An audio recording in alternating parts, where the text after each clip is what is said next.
আসসালামু আলাইকুম বন্ধুগণ, আজকে আপনাদের সঙ্গে একটা আমাদের সিস্টেমে ব্যবহৃত একটা সুন্দর নতুন ডিভাইসের সঙ্গে পরিচয় করে দেবো। এই সেই ডিভাইস, এটার নাম হচ্ছে লাইটনিং অ্যারেস্টর। এই ডিভাইসের তিনটা মডেল আমার কাছে থাকছে। এবারে এই একটা মডেল, এই ছোট্ট একটা ডিভাইস, এটাও কিন্তু লাইটিং অ্যারেস্টর। ছোটো হইলেও এটার কাজ কিন্তু অনেক বড়। আর এটাও একটা লাইটিং অ্যারেস্টর। তিন ধরনের লাইটিং অ্যারেস্টর আছে। তো লাইটিং অ্যারেস্টরের কাজ কি?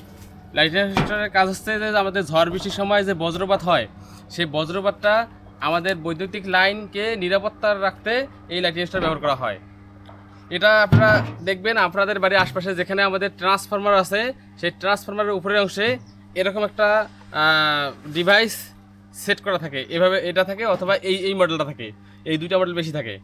তো দেখবেন আপনারা শুধু ডিভাইসটা দেখেন, কিন্তু ডিভাইসটার কাজ কি এটা জানেন না। এটার কাজ হচ্ছে, এটা হচ্ছে সোর্স পয়েন্ট, এটা হচ্ছে লোড পয়েন্ট, এটা হচ্ছে গ্রাউন্ডের সঙ্গে সংযুক্ত থাকে, আর এটা হচ্ছে সোর্সের সঙ্গে সংযুক্ত থাকে। অর্থাৎ যখন ঝড় বৃষ্টির সময় বজ্রপাত হয়, তখন বজ্রপাতের যে অতিরিক্ত ভোল্টেজ এই সোর্স দিয়ে রিসিভ করে, এই অ্যারেস্টরটা অ্যারেস্ট করে, অর্থাৎ রিসিভ করার পর এটা গ্রাউন্ডে পাঠায় দেয়, এটাতে গ্রাউন্ডিং পাঠায় দেয়। যার ফলে কি হয়, আপনাদের বাসা বাড়িতে এই যে বজ্রপাতের যে অধিক ভোল্টেজ, সেই ভোল্টেজটা আপনাদের বাসা বাড়িতে ইফেক্ট ফেলে না, এটা দিয়েই রিলিজ হয়ে যায়।